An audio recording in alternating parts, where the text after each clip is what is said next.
10 kita 11 ya? Mm-mm. 11.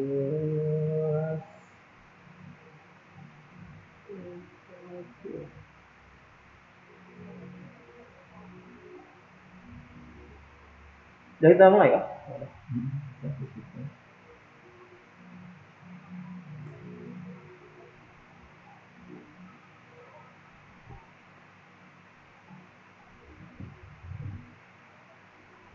Bisa.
Langsung aja ke PTT kita. Yang hadir ini udah nampak nih. Saya suruh absen dulu. Enggak agak sebuah. Iya.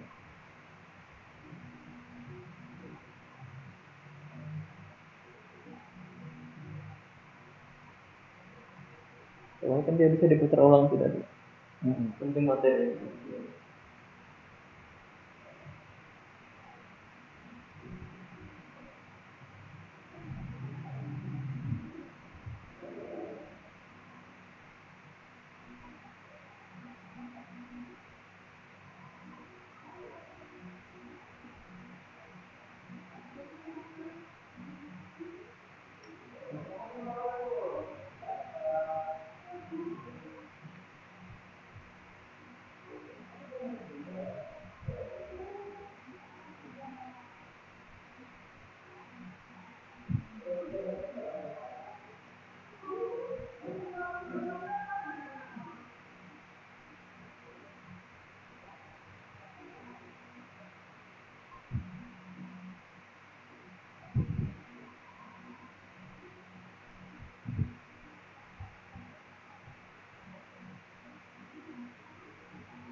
Assalamualaikum warahmatullahi wabarakatuh. Selamat siang, salam sejahtera untuk kita semua. Anak-anak kelas 11, dikarenakan Bu Saripa tidak bisa hadir,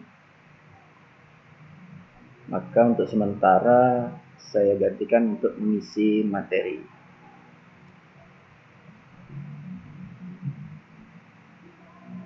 Mengingat kita dalam keadaan situasi yang agak sulit, maka pembelajaran dianjurkan oleh pihak pemerintah untuk pembelajaran memakai via online. Ada beberapa materi bahasa Indonesia untuk kelas 12, mungkin ada sampai 4 bab.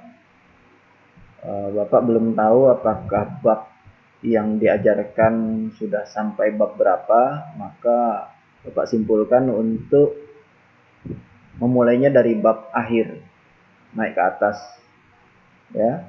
Jadi di bab akhir itu ada materi drama. Saya akan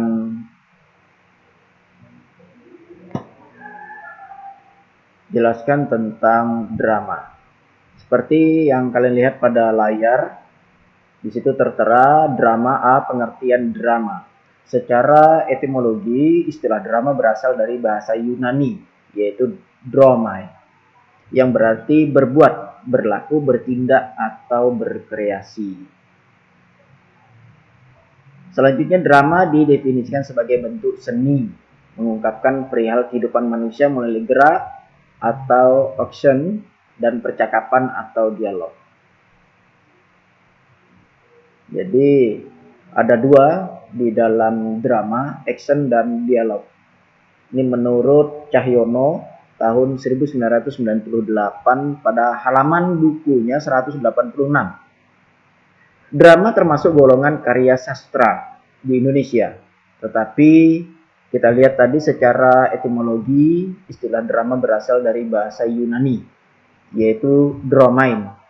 Ini menyatakan bahwa banyak sekali pengetahuan kita di Indonesia mengadopsi dari luar. Salah satunya drama. Drama dilakukan oleh orang-orang Yunani terdahulu. Sampai sekarang ternyata drama itu merupakan pengetahuan yang luar biasa, terutama dalam karya sastra, yaitu dalam seni.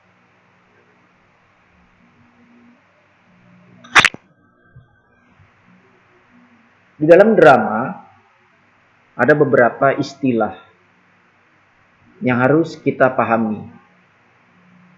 Kepada anak-anak sekalian kelas 11, istilah-istilah ini hendaklah dicermati. Dikarenakan dalam uji kompetensi, selain pemahaman, istilah-istilah seperti ini akan keluar. Apabila kalian tidak memahami dengan baik, maka kemungkinan besar tidak bisa mengisi. Soal bahasa Indonesia pada umumnya berupa teks cerita atau dialog, naskah, dan sebagainya. Inti daripada soal-soal itu adalah untuk menguji sampai mana tingkat kepahaman kita terhadap teks-teks tersebut. Namun di antara teks itu terdapat juga jenis soal yang disoalkan atau diujikan untuk menguji sampai mana tingkat pengetahuan kalian. Dengan cara memberikan beberapa istilah yang ada sesuai dengan materi yang dipelajari. Di antaranya adalah istilah-istilah dalam drama. Yang pertama kita lihat di sana bersama adegan. Adegan ini bagian kecil dari babak drama.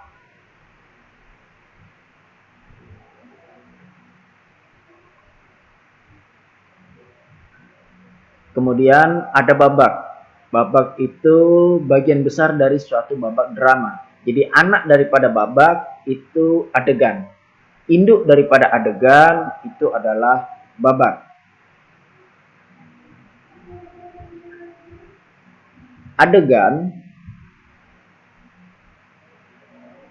diambil sangat pendek. Fungsinya nanti ada dijelaskan. Apa fungsi adegan diambil sangat pendek. Untuk apa? Kemudian adegan-adegan itu dirangkai menjadi satu, menjadilah ia babak. Jadi babak bagian besar dari suatu drama. Kemudian terdapat istilah dialog, yaitu percakapan antar pelaku drama. Itu disebut dengan dialog. Percakapan atau pembicaraan antar pelaku drama. Ada lagi istilah yang disebut dengan episode. Episode itu bagian daripada cerita. Biasanya pada drama-drama yang bersambung tentu memiliki episode. Sering kita lihat di televisi, episode 1, 2, 3, dan sebagainya. Episode pada drama merupakan daya tarik bagi suatu drama itu sendiri. Tentunya ini akan menjadi hal yang sangat menguntungkan baik secara komersial dan sebagainya. Berikutnya adalah lakon.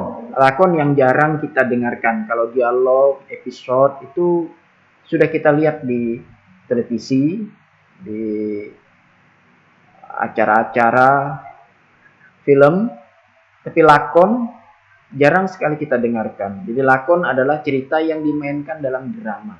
Cerita yang dimainkan itu lakon. Berbeda dengan peran. Peran itu para pemain drama. Jadi para pemain ketika ia menyampaikan suatu cerita, berdialog, percakapan antar pelaku drama, alur dialog itu disebut dengan lakon. Kemudian ada naskah. Naskah itu karangan yang masih ditulis dengan tangan, berupa teks. Ini nanti naskah bisa dihafal atau bagaimana nanti dijelaskan. Kita hanya berada pada istilah-istilah dulu. Kemudian ada komedi. Apakah dalam drama komedi masuk daripada bagian drama? Jawabannya iya. Jadi komedi adalah drama yang lucu, yang menggembirakan.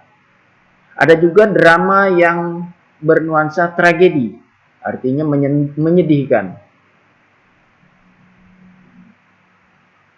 Selama dalam komedi dan tragedi itu ada lakon, ada naskah, dialog dan peran, maka itu tetap disebut dengan drama. Berbeda kalau ada suatu tayangan yang tidak memakai lakon, tidak memakai dialog, artinya cerita yang dimainkan dalam drama tidak berupa ucapan, hanya melakukan gerakan, itu tidak termasuk dalam drama.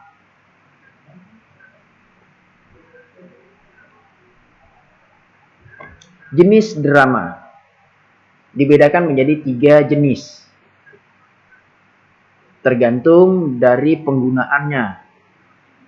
Menggunakan berdasarkan apa? Ini ada 3 dasar yang digunakan dalam drama. 1. Berdasarkan penyajian kisah drama. 2. Berdasarkan sarana. 3. Berdasarkan keberadaan naskah drama tersebut. Kita akan lihat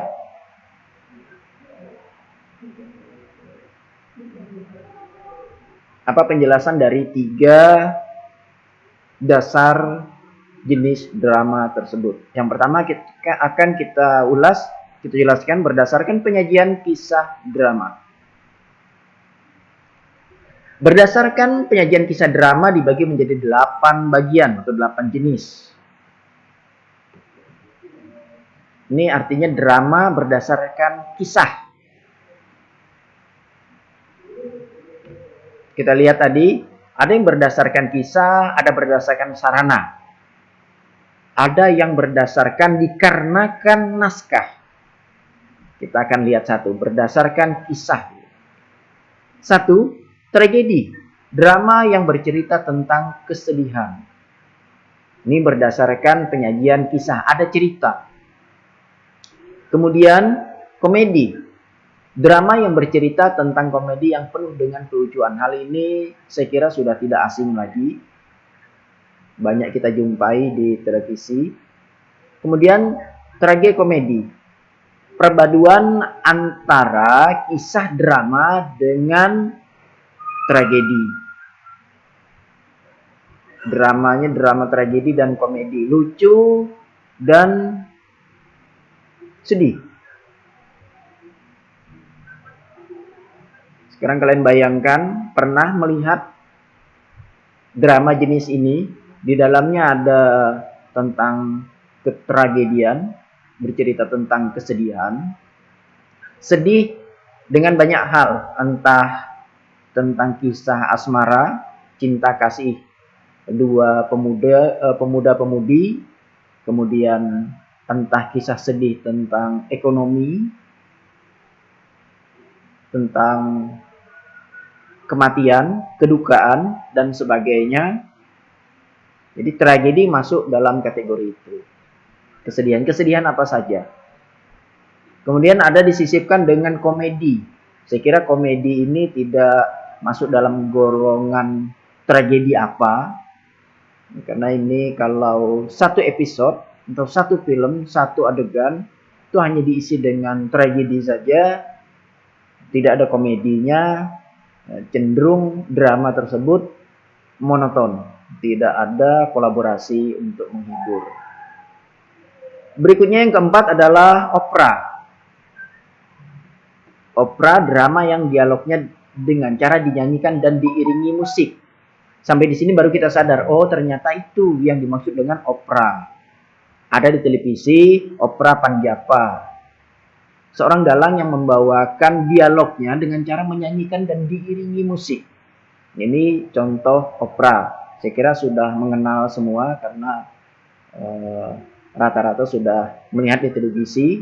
Dan acara opera Panjapa itu sudah merasuk ke seluruh jajaran masyarakat, baik yang di kota sampai ke pelosok desa. Dari pejabat sampai para petani sudah mengetahui tentang opera Panjapa. Jadi opera, saya ulangi lagi, dialognya dengan cara dinyanyikan dan diiringi dengan musik. Dinyanyikan tidak diiringi dengan musik, dia bukan opera. Musik saja, tidak ada dialog yang dinyanyikan, dilantunkan, tidak opera. Jadi opera dua kombinasi. Ketika seseorang membawakan dialognya dengan cara lantunan atau dilagukan atau dinyanyikan, kemudian ada musik yang mengiringi, itu disebut dengan opera.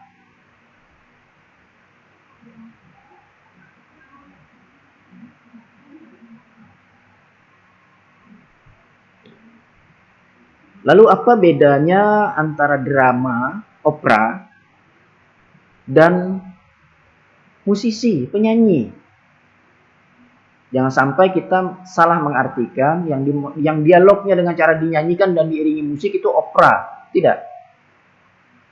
Di sini dijelaskan bahwa dalam konteks drama, bukan menyanyi.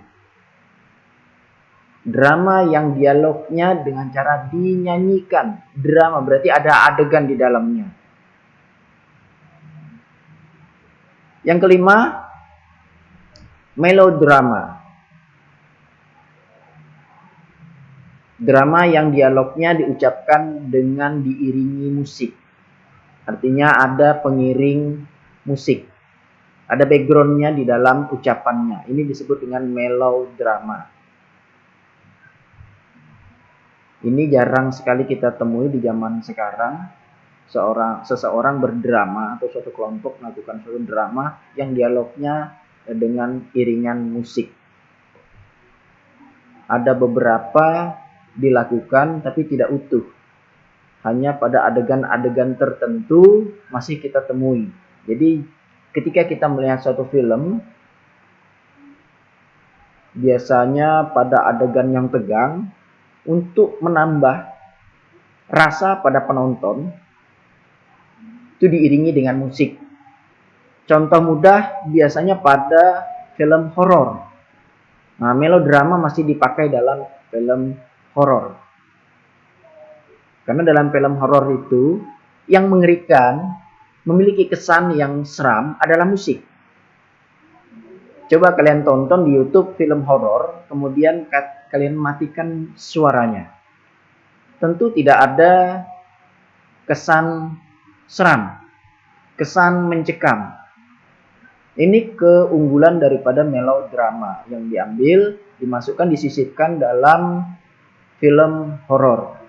Baik Indonesia maupun mancanegara biasanya melakukan hal yang sama. Untuk menambah kesan itu diiringi ucapannya dengan musik.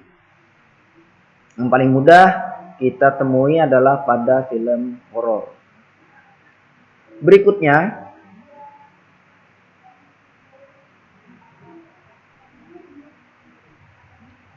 enam, farce, drama yang menyerupai dagelan, namun tidak sepenuhnya drama tersebut dagelan.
Yang keenam adalah vice, drama yang menyerupai dagelan namun tidak sepenuhnya drama tersebut dagelan. Ini adalah drama yang mirip dengan komedi, kelucuan, tapi tidak sepenuhnya kelucuan. Dibandingkan dengan kolaborasi tragikomedi, farce lebih banyak mengandung komedi daripada tragedi. Kalau tragikomedi, komedinya hanya beberapa menghibur di sela-sela adegan drama tragedi. Tapi kalau farce ini lebih banyak, lebih dominan hal yang lucu atau tentang kelucuan, tapi tidak semuanya diisi dengan kelucuan. Itu perbedaannya. Kemudian yang ketujuh, tableau, jenis drama yang lebih mengutamakan gerak pada pemainnya, tidak mengucapkan suatu dialog, namun dengan melakukan berbagai gerakan. Nah, ini perbedaannya. Perbedaan dari istilah-istilah dalam drama. Jadi ada lakon, ada naskah, ada komedi, ada peran, ada dialog, percakapan antara pelaku, ada lakon, cerita yang dimainkan. Tetapi dalam jenis drama ada drama yang para pemainnya tidak mengucapkan suatu dialog dengan melakukan berbagai gerakan. Saya ralat tadi saya jelaskan di sini cerita yang dimainkan dalam drama tapi tidak diucapkan bukan termasuk drama. Nah, ternyata di pembahasan berikutnya dijelaskan bahwa memiliki para pemain, para peran, melakukan gerak tapi tidak mengucapkan suatu dialog, ini termasuk dalam jenis drama berdasarkan penyajian kisah. Nanti bisa dicari di YouTube jenis drama tablo, ini lebih sulit untuk mengertinya daripada drama-drama standar yang memakai dialog. Karena kita harus mengerti daripada makna-makna yang diberikannya dalam bentuk gerak tubuh. Kemudian yang ke-8, sendra tari. Sendra tari sudah jelas dari namanya. Ini gabungan antara seni drama dan seni tari. Contohnya ada pada adegan-adegan drama pewayangan kita di Nusantara, di Indonesia. Nampak di sana gabungan antara seni drama dan seni tari sangat terlihat.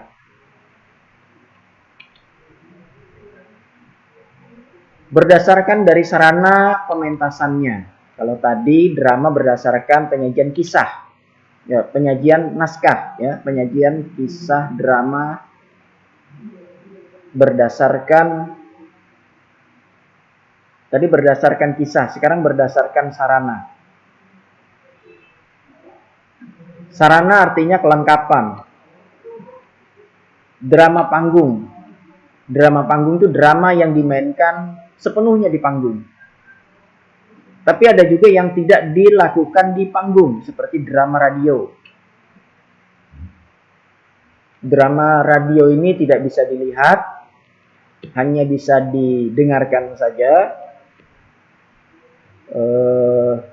Antara drama panggung dan drama radio memiliki beberapa keunggulan.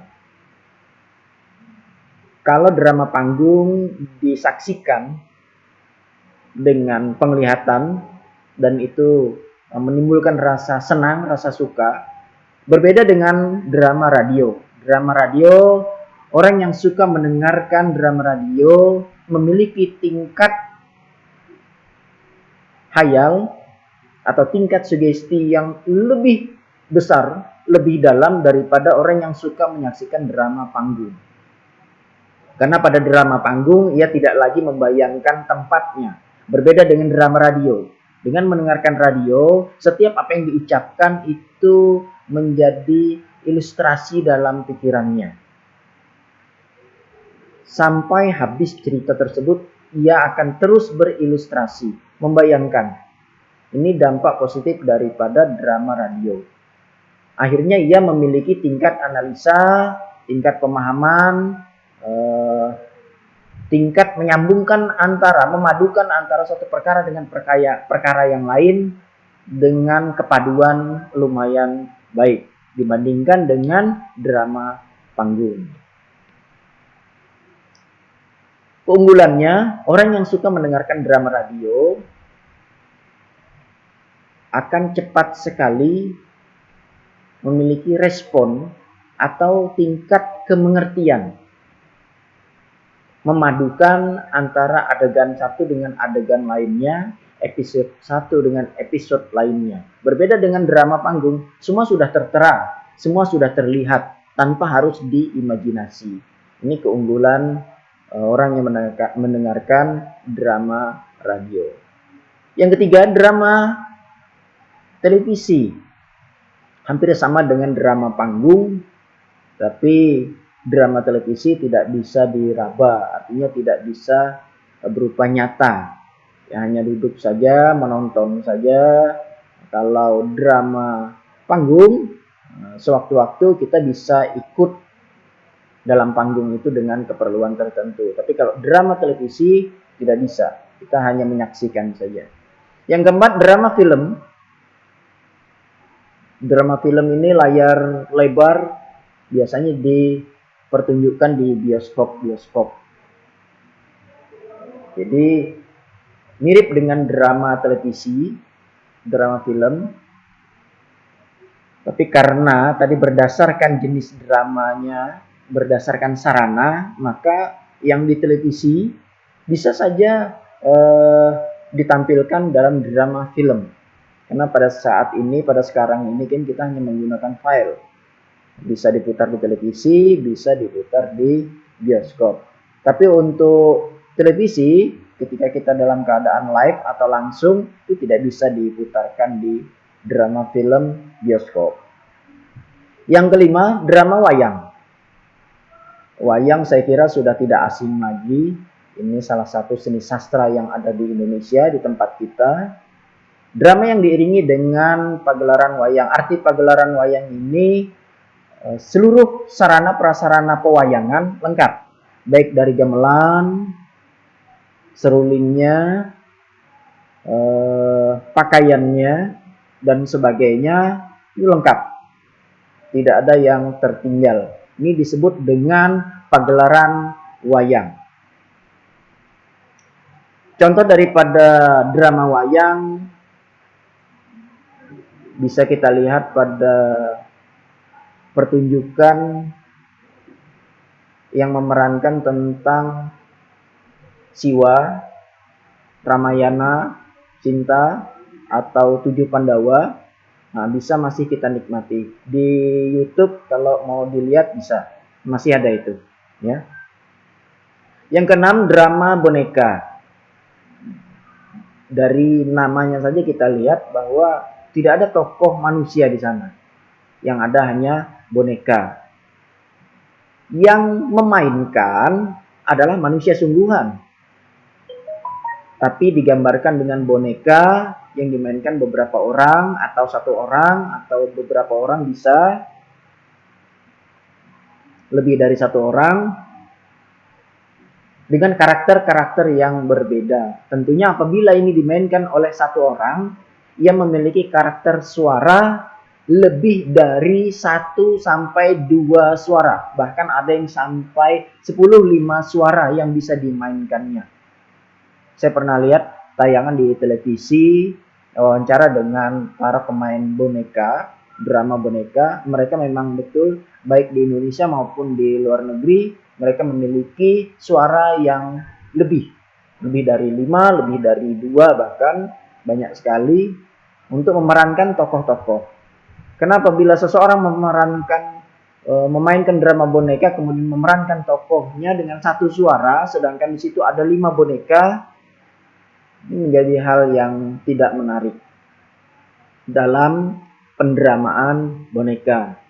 Di zaman sekarang sudah maju, sudah memakai boneka-boneka dengan teknologi tinggi. Tapi di zaman kami dulu, sampai sekarang masih ada itu drama Si Unyil. Drama itu termasuk golongan drama boneka. Sampai sekarang pun masih ada, masih ditayangkan, tapi dikolaborasi, kemudian diubah sesuai dengan keperluan zaman. Sampai di sini bisa dipahami.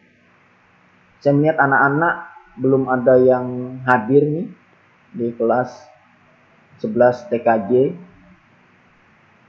Yang tidak sempat bisa nanti mendownload tayangan ulangnya. Kita berakhir pada pukul 11.30. Kita lanjutkan. Jenis drama berdasarkan ada atau tidaknya naskah drama. Pembagian jenis drama berdasarkan ada tidaknya jenis drama, antara lain ada drama tradisional dan drama modern.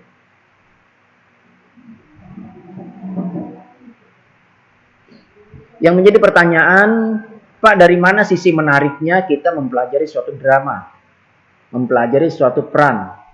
Ada sisi menariknya. Dengan mempelajari drama, unsur-unsur yang ada di drama, baik unsur intrinsik maupun ekstrinsik, kita bisa mengimplementasikannya, bisa memakainya, bisa menggunakannya di lingkungan masyarakat. Karena dalam pemilihan peran dalam suatu drama, kita harus melihat bagian mana, gestur mana, pakaian apa yang cocok untuk orang ini, bahkan bahasa apa yang digunakan ketika ia memerankan sebagai seorang RT, Pak Lurah, pengemis, saudagar kaya, putri, pangeran, raja. Kita harus pandai memilihnya. Dan di dalam pembelajaran sastra, terutama dalam drama, teori drama, naskah drama, itu ada dipelajari, mempelajari karakter seseorang. Keuntungannya adalah dengan melihat wajah seseorang, kita mengerti karakter yang ada pada orang tersebut. Dengan mendengarkan dialog atau kata kalimat yang diutarakannya, kita dengan sangat mudah cepat mengerti apa yang dimaksudnya. Secara tidak langsung, materi drama ini mengasah kehalusan naluri kita. Banyak anak zaman sekarang yang nalurinya tidak peka, keras, mungkin bahkan bagai batu. Apabila diberi suatu paparan, cenderung tidak mendengarkan. Diberi suatu arahan, cenderung tidak mendengarkan. Apa yang bisa diterimanya? Sesuatu yang tidak memakai basa-basi, tidak memakai hal-hal yang secara tidak langsung. Suka sekali dengan yang terang-terangan. Ini akan mempengaruhi kehidupan kita di masyarakat.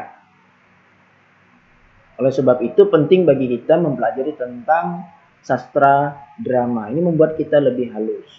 Ada anak ditegur dengan halus, ia sudah sadar bahwa ia ditegur. Tapi yang banyak terjadi, seorang anak ditegur dengan halus, tidak mengerti, kemudian ditegur dengan kekerasan, baru mengerti.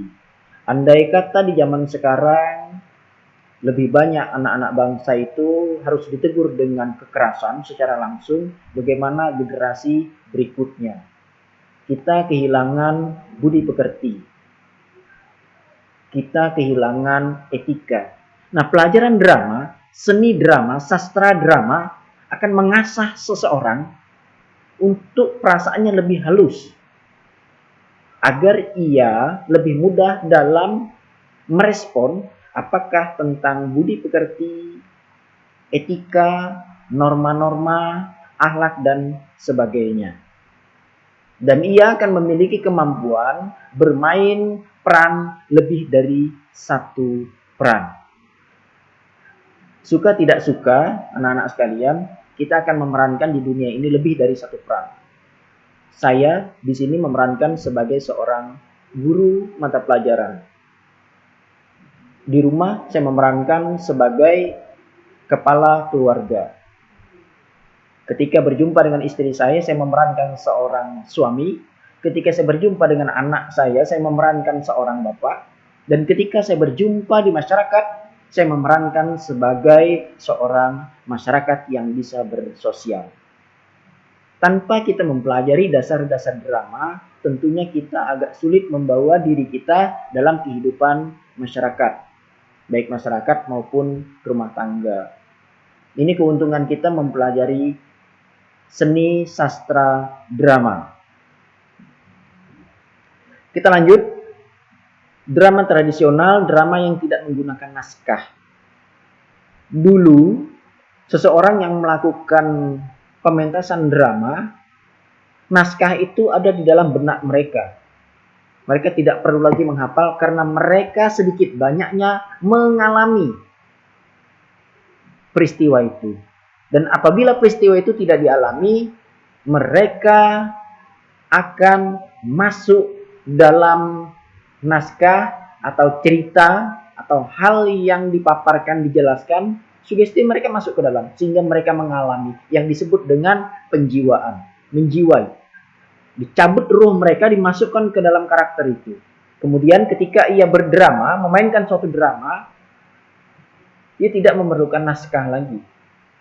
Dia sudah tahu apa yang dilakukan. Bukan berarti hafal, tidak. Semuanya mengalir seperti air saja. Contoh kita lihat pada drama Opera Panjapa. Naskah yang mereka gunakan hanya sebagai acuan saja. Tidak pada sebenarnya. Sisanya mereka melakukan dengan alami saja di pentas. Tidak terpaku dengan naskah. Berbeda dengan drama modern. Drama yang menggunakan naskah 100%, Hampir 100% mereka melakukan berdasarkan naskah.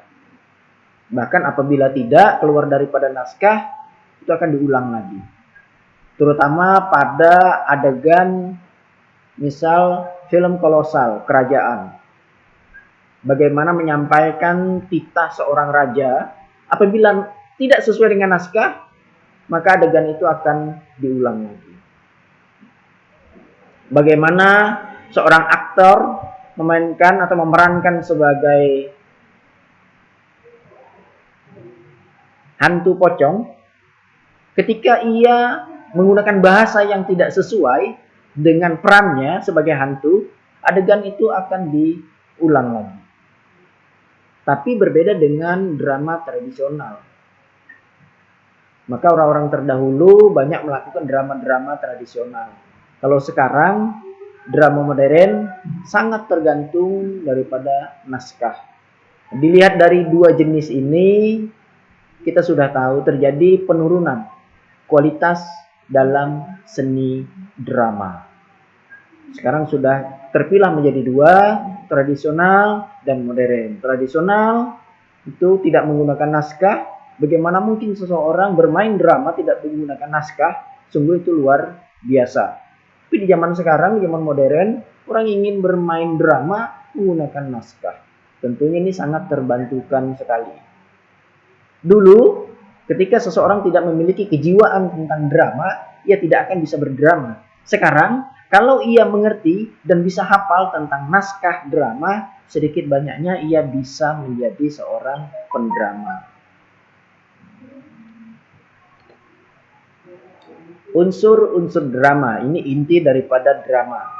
Drama dibagi dua, yang saya katakan tadi ada unsur intrinsik dan unsur ekstrinsik. Unsur intrinsik pada drama. Apa yang dimaksud dengan unsur intrinsik?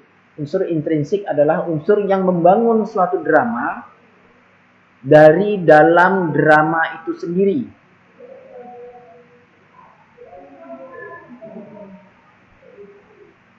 In itu artinya dalam. Kalau unsur ekstrinsik adalah unsur yang membangun suatu drama, suatu kisah dari luar kisah itu. Kita lihat apa saja yang ada pada unsur intrinsik, unsur dari dalam drama itu. Drama tidak bisa dibangun kecuali dengan unsur-unsur intrinsik dan ekstrinsik. Satu, adanya judul. Tidak ada judul, drama tidak bisa dibuat. Dari judul terdapatlah tema. Biasanya standar orang melakukan suatu perkara itu dengan tema. Karena dari judul belum tentu kita dapatkan tema. Tapi dari tema kita akan ambil judul. Jadi judul, tema di dalamnya membicarakan tentang apa? Tentunya judul berkaitan dengan tema. Kemudian yang ketiga ada plot. Dalam unsur intrinsik drama ada plot. Artinya alur. Alur ini dibagi menjadi beberapa alur. Ada namanya alur maju, ada namanya alur maju mundur, ada namanya alur mundur. Kita lihat pada film X-Men, Logan. X-Men bercerita tentang beberapa superhero. Ketika dirilis, mereka ingin menciptakan film dari satu karakter, yaitu Logan. Karakter ini dimunculkan harus memulai dari awal. Sedangkan cerita yang ada pada cerita X-Men, Logan sudah ada. Seluruh superhero di sana ada tanpa tahu keberadaannya. Maka ia harus memakai plot mundur atau alur mundur. Dimundurlah karena ia berfokus pada suatu aktor, pada satu pemain yang mundur ke belakang. Diceritakanlah bahwa Logan dulu ceritanya seperti itu. Seorang laki-laki yang diuji coba oleh ilmuwan, kemudian uji cobanya berhasil sesuai dengan apa yang dikehendaki, kemudian yang bersangkutan yang diuji coba mengalami melakukan pemberontakan hingga melarikan diri, dan dia sempat menjadi buronan, menjadi pencarian dari para ilmuwan. Ini dia mundur ke belakang sampai akhirnya apa yang dilakukannya, sampai mereka membuat beberapa episode, sampai Logan memiliki istri, sampai Logan memiliki anak yang cenderung mirip seperti dia. Ini disebut dengan alur mundur. Ada yang alur maju mundur. Ini seperti pada film Rahasia Ilahi. Pada suatu makam terdapat pemakaman orang-orang guranda mayat. Kemudian setelah diadakan acara penguburan, pemakaman selesai, ditinggalkan, kemudian apa yang terjadi pada makam tersebut meledak. Mayat keluar, kemudian orang histeris. Setelah itu terjadi, selesai. Mundurlah ke belakang cerita itu, mundur ke belakang, kemudian diceritakan apa penyebab terjadinya peristiwa meledaknya makam sehingga keluarnya sang mayat pada lubang makam. Ini disebut dengan maju. Dia maju dulu. Setelah ending, dia mundur ke belakang. Dari situ diceritakan. Setelah mundur, dia maju lagi. Maju perlahan sampai ke acara pemakaman tadi. Itu disebut dengan alur maju mundur. Dan banyak lagi beberapa jenis alur yang ada pada drama. Yang keempat, tokoh cerita atau perwatakan.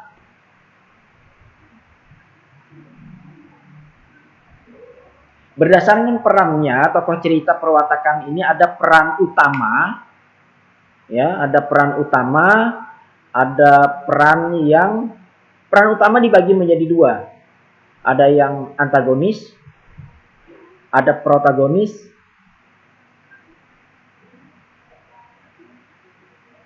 Yang sering kita dengar adalah tokoh berwatak berlawanan daripada kebaikan, yang disebut dengan antagonis.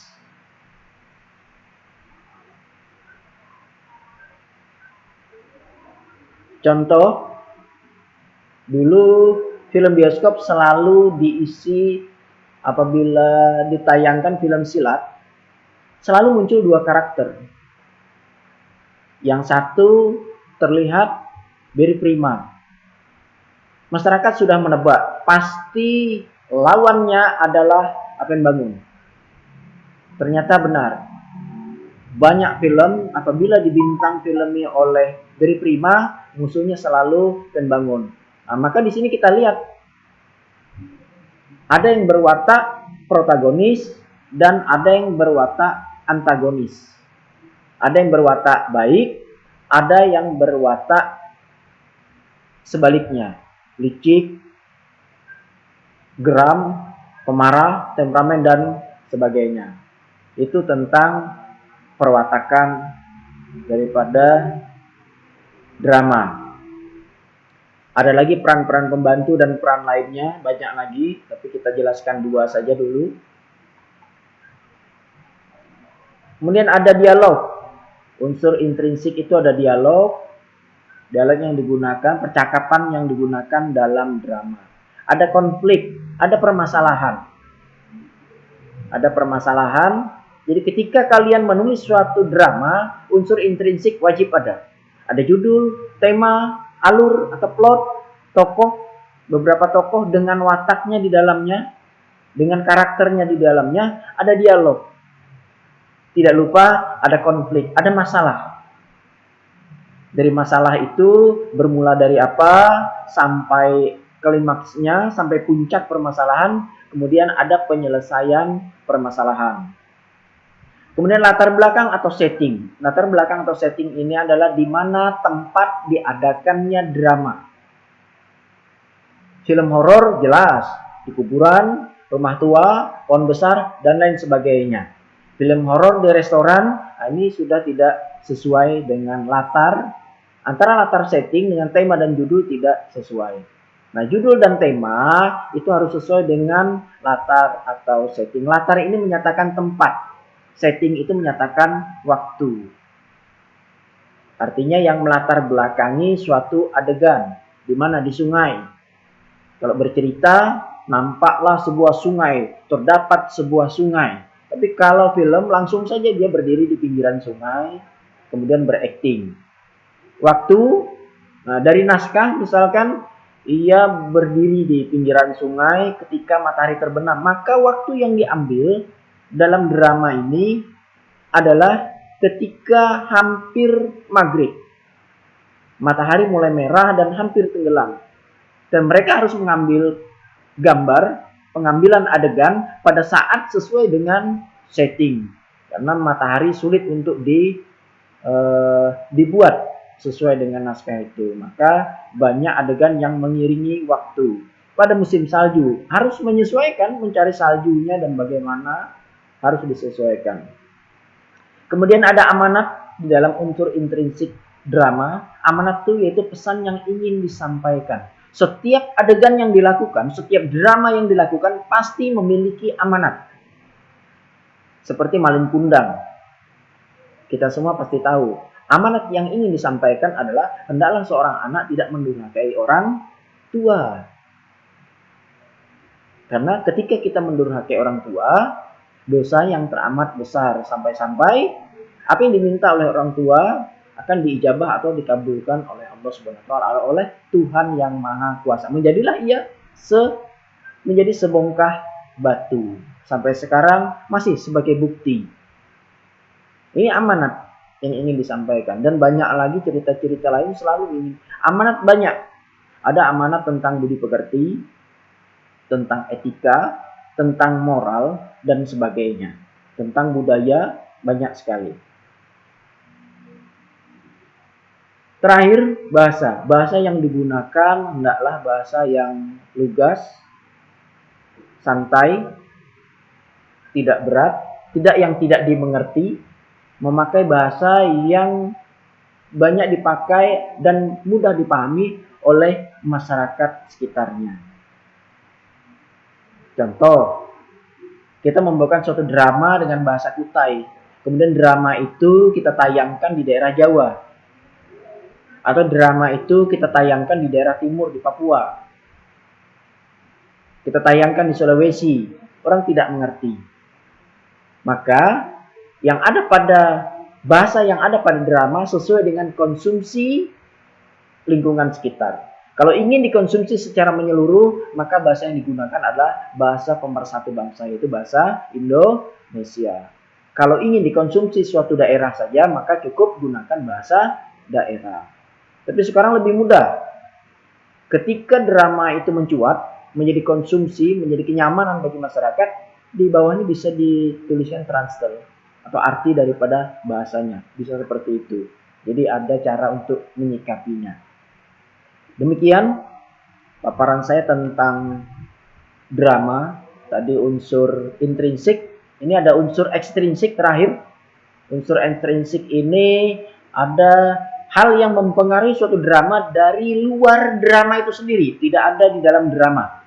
Ini disebut dengan faktor psikologi, kejiwaan si pembuatnya.